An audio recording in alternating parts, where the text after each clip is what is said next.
لله رب العالمين والصلاة والسلام على رسوله الكريم أما بعد قال الله تعالى في القرآن المجيد أعوذ بالله من الشيطان الرجيم كل نفس ذائقة الموت.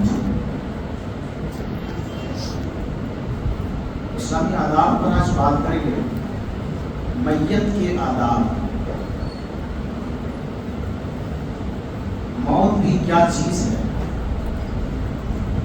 اور ایک ایسی حقیقت ہے کہ ہر شخص کو موت کا جام پینا پڑتا ہے. قرآن مجید سورہ آل عمران آیت نمبر 185 میں اللہ نے فرمایا کل نفس ذائقۃ الموت. ہر نفس کو موت کا مزہ چکھنا ہے.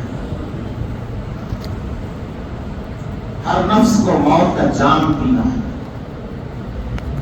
انسان جتنا موت سے بھاگے, جہاں بھاگنا چاہے بھاگ لے, جہاں چھپنا چاہے چھپ لے, لیکن موت سے نہیں بھاگ سکتا ہے. اللہ نے فرمایا اینما تکونوا یدرککم الموت ولو کنتم فی بروج مشیدہ. اللہ اکبر.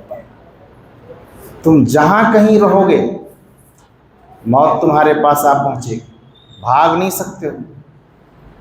کسی مضبوط قلعے کے اندر بند ہو جاؤ, شیشے کی محل میں تم قید ہو جاؤ, لیکن موت اپنے وقت پر آ پہنچے گی اور موت کا جام پینا پڑے گا.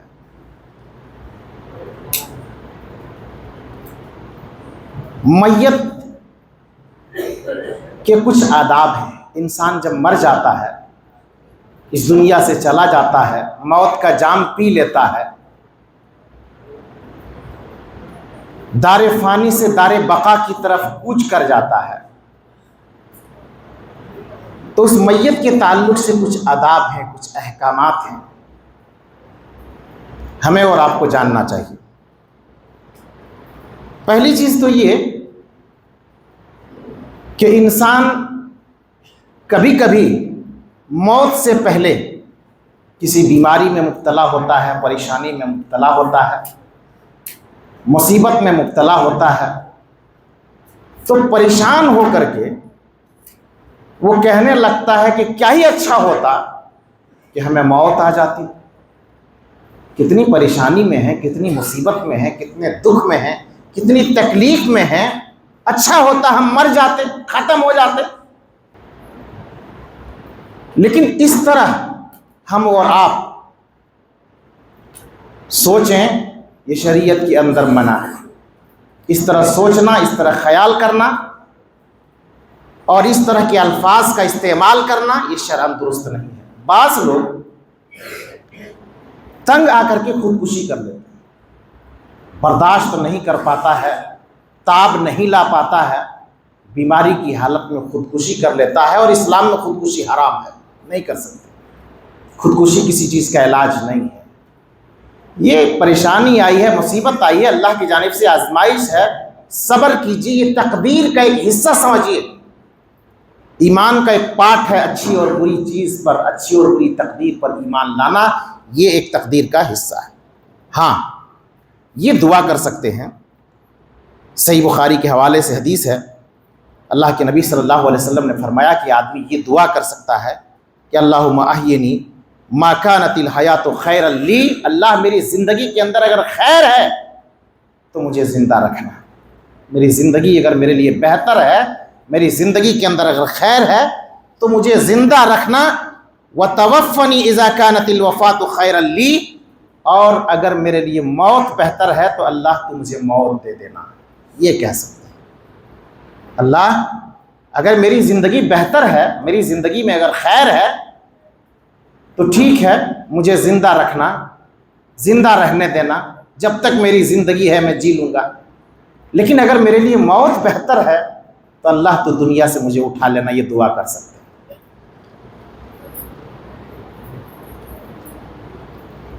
انسان جب مرنے لگتا ہے, بالکل مرنے کے قریب ہوتا ہے, تو ایک ادب یہ ہے کہ اس کے آس پاس والے، اس کے گھر والے ان کے پاس بیٹھتے ہیں، موجود رہتے ہیں۔ عام طور پر اچانک کوئی آدمی کہیں مر گیا یہ الگ بات ہے، لیکن آدمی مریض ہے اور مرنے کے قریب ہے، بیماری میں سخت سے سخت جو ہے مبتلا ہے، اور بالکل غرغرے کا وقت آ گیا ہے، مرنے والا ہے، تو ان حالات میں ہمیں اور آپ کو ایک کام کرنا چاہیے۔ نبی صلی اللہ علیہ وسلم نے فرمایا، صحیح مسلم کے حوالے سے حدیث ہے، لقنوا موتاکم لا الہ الا اللہ، ان کے سامنے دھیرے دھیرے لا الہ الا اللہ محمد الرسول اللہ کلمہ پڑھیے۔ کیوں؟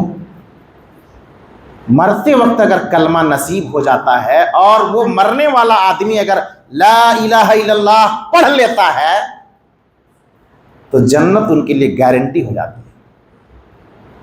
نبی صلی اللہ علیہ وسلم کی حدیث ہے، سنن ابو داؤد کے حوالے سے، من کان آخر کلامہ لا الہ الا اللہ دخل الجنہ، آخری کلمہ مرنے کے سمے، مرتے وقت، موت کی گھڑی میں آخری کلمہ اگر اس کا لا الہ الا اللہ محمد الرسول اللہ الفاظ اگر نکل گئے، یہ بات اگر نکل گئی، اللہ کے نبی فرماتے ہیں کہ دخل الجنہ، جنت کے اندر داخل ہو گیا، جنت واجب ہو گئی، گارنٹی ہے۔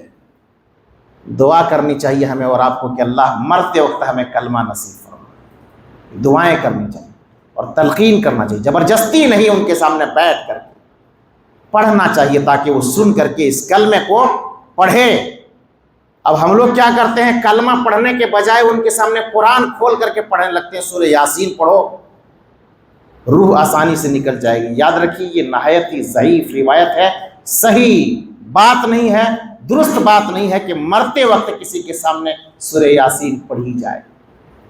ہاں، میت اگر خواہش کر رہا ہے کہ قرآن سننا مجھے اچھا لگتا ہے، آؤ بیٹھ کر کے میرے پاس قرآن پڑھو، تاکہ وہ لطف اندوز ہو، قرآن سن کر کے تو پڑھ سکتے ہیں، لیکن جیسے ہی آنکھ بند ہو جائے تو پھر ان کے سامنے قرآن وغیرہ پڑھنا جائز نہیں ہے، قرآن پڑھنا درست نہیں ہے۔ روح نکلنے کے بعد ایک ادب یہ ہے، روح جب نکلتی ہے تو آنکھیں روح کی پیچھا کرتی ہیں، آنکھیں روح کی پیچھا کرتی ہیں، تو آنکھ ایسے موقع پر دیکھیں گے کہ کھلی رہ جاتی ہے، تو کیا کرنا چاہیے، بند کر دینا چاہیے۔ اس وقت باڈی نرم رہتا ہے، نارمل رہتا ہے، ان کی آنکھیں بند کر دیجیے۔ زبان کھلی ہوئی ہے، زبان کو بند کر دیجیے۔ اگر بند نہیں ہو رہا ہے تو کسی کپڑے وغیرہ کو پھاڑ کر کے اس کو ایسے باندھ دیجیے کہ دھیرے دھیرے ان کی زبان بند ہو جائے۔ تو اس طریقے سے جو ہے ہم ان کے پاس کریں۔ اور دوسری بات، ایک ادب یہ بھی ہے، اللہ کے نبی صلی اللہ علیہ وسلم نے فرمایا کہ ان کے سامنے آدمی مر چکا ہے، ہم لوگ بیٹھے ہوئے ہیں، سب پہنچ گئے، گھر والے بھی بیٹھے ہوئے ہیں، تو ان کے پاس ہمیں خیر کی باتیں کرنی چاہیے، اچھی اچھی باتیں کرنی چاہیے، ان کے لیے دعائیں کرنی چاہیے کہ اللہ ان کو مغفرت کر دے، ان کے گناہ کو معاف کر دے، اچھے آدمی تھے، ان کے کام اچھے تھے، تو اچھی اچھی باتیں کرنی چاہیے، اس لیے کہ اللہ کے نبی فرماتے ہیں کہ تم جب اچھی باتیں کہتے ہو تو فرشتے جو ہے تمہاری بات پر آمین کہتے ہیں۔ اسی طرح جب انتقال ہو جائے آدمی کا تو آدمی کو چادر سے ڈھانک دینا چاہیے، چادر سے ڈھانک دینا چاہیے۔ صحیح مسلم کے حوالے سے حدیث ہے کہ اللہ کے نبی صلی اللہ علیہ وسلم کا جب انتقال ہوا تو ایک چادر سے، یمنی چادر کے ذریعہ اللہ کے نبی صلی اللہ علیہ وسلم کو پورا ڈھانک دیا گیا، پورے طور پر ڈھانک دیا گیا۔ اب اس درمیان کوئی دیکھنے کے لیے آتا ہے تو چہرہ اتاریے اور چہرہ اتار کر کے جو ہے چادر کھول کر کے ان کو دکھا دیجیے۔ اسی طریقے سے ایک چیز یہ بھی ہے کہ میت کے ذمہ اگر کوئی قرض ہے تو گھر والوں کو چاہیے کہ ان کے پاس اگر مال ہے، مال انہوں نے چھوڑا ہے تو قرض چکا دیجیے، مال نہیں ہے ان کے پاس تو وارثین کے لیے، آل اولاد کے لیے ضروری ہے کہ ان کے قرض کو چکائے۔ رشتے اگر ان کے پاس بھی نہیں ہے تو سبھی رشتہ داروں کو چاہیے کہ ان کا قرض چکا دیں۔ وہ بھی نہیں ہو پاتا ہے تو ہم سب اگر موجود ہیں تو ہم سب کو چاہیے کہ ہمارا مسلمان بھائی ہے، قرض دار ہے، قرضہ نہیں چکا رہا ہے اور یہ بات سامنے آ گئی ہے، مشکل ہو گیا ہے قرضہ چکانا، تو ایسی صورت میں سب کو ہیلپ کرنا چاہیے اور قرض چکا دینا چاہیے، یہ ان کے لیے بہت بڑا بوجھ ہوتا ہے۔ اسی طریقے سے ایک اہم مسئلہ ہے کہ جنازے میں اور کفن دفن میں آدمی کو جلدی کرنا چاہیے۔ بلا وجہ کبھی کبھی آدمی اتنی دیر کر دیتا ہے، فلانے صاحب نہیں آئے ہیں، 24 گھنٹہ 48 گھنٹہ 2 دن 3 دن لاش کو رکھے ہوئے رہتے ہیں، یہ طریقہ درست نہیں ہے۔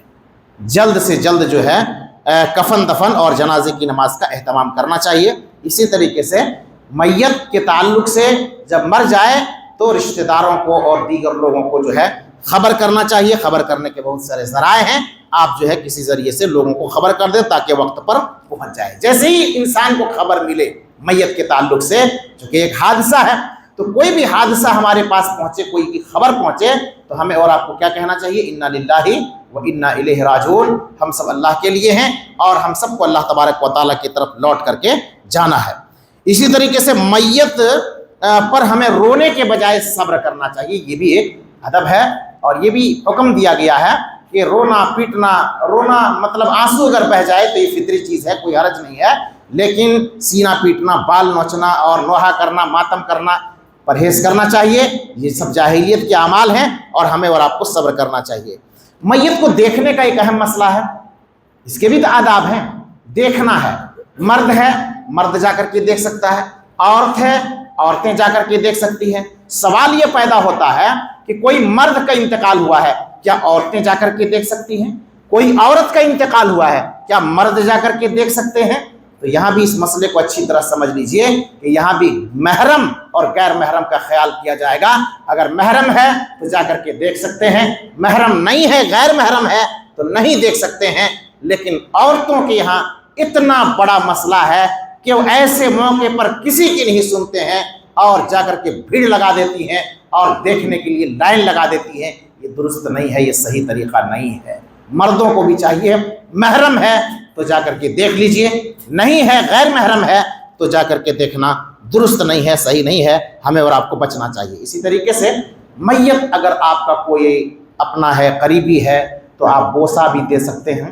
نبی صلی اللہ علیہ وسلم کا انتقال ہوا، حضرت ابوبکر رضی اللہ تعالیٰ عنہ آئے، اندر داخل ہوئے، چادر آپ نے اٹھایا، نبی صلی اللہ علیہ وسلم کو دیکھ کر کے آپ کی آنکھوں میں آنسو آئے۔ نبی صلی اللہ علیہ وسلم سے بہت زیادہ محبت کرنے والے تھے ابوبکر رضی اللہ تعالیٰ عنہ نے نبی صلی اللہ علیہ وسلم کا بوسہ لیا۔ تو کسی بھی میت کو آپ جو ہے بوسہ لے سکتے ہیں، آپ اس طرح کا عمل کر سکتے ہیں، کوئی دقت نہیں ہے، اور یہ حدیث سے ثابت ہے۔ اسی طریقے سے وفات کے بعد ایک مسئلہ لوگوں میں مشہور ہے کہ شوہر مر گیا تو بیوی حرام ہو گئی، بیوی اب نہ دیکھ سکتی ہے نہ نہلا سکتی ہے، اور بیوی مر گئی تو شوہر کے لیے حرام ہو گیا، اب غیر محرم ہو گیا۔ یہ عجیب سی جہالت ہے اور مشہور ہے، اور یہ مسئلہ بیان بھی کیا جاتا ہے، لیکن حقیقت میں صحیح حدیث کی روشنی میں یہ مسئلہ ہے کہ حرام نہیں ہوتا ہے۔ یہاں تک کہ شوہر بیوی کو غسل بھی دے سکتے ہیں اور بیوی شوہر کو غسل دے سکتی ہے۔ صحیح ابن ماجہ کے حوالے سے حدیث ہے، حضرت ابوبکر رضی اللہ عنہ کا جب انتقال ہوا تو آپ کی بیوی نے آپ کو غسل دیا، تو بیوی شوہر کو غسل دے سکتی ہے اور شوہر بیوی کو غسل دے سکتے ہیں، اور دیکھنا منع نہیں ہے۔ شوہر بیوی ہیں، اور اگر دونوں جنتی ہوں گے تو قیامت کے دن اللہ تبارک و تعالیٰ دونوں کو جنت میں ساتھ بھی رکھے گا۔ اسی طریقے سے میاں بیوی ایک دوسرے کو غسل دے سکتے ہیں۔ یہ میت کے آداب سے چند باتیں تھیں۔ انشاءاللہ آئندہ کل میت کو غسل کیسے دیا جائے گا، غسل دینے کے آداب کیا ہے، اس پر بات ہوگی۔ اللہ تعالیٰ سے دعا ہے اللہ تعالیٰ ان باتوں کو سمجھنے کے ساتھ ساتھ عملی جامہ پہنانے کی توفیق عطا فرمائے۔ آمین، تقبل یا رب العالمین۔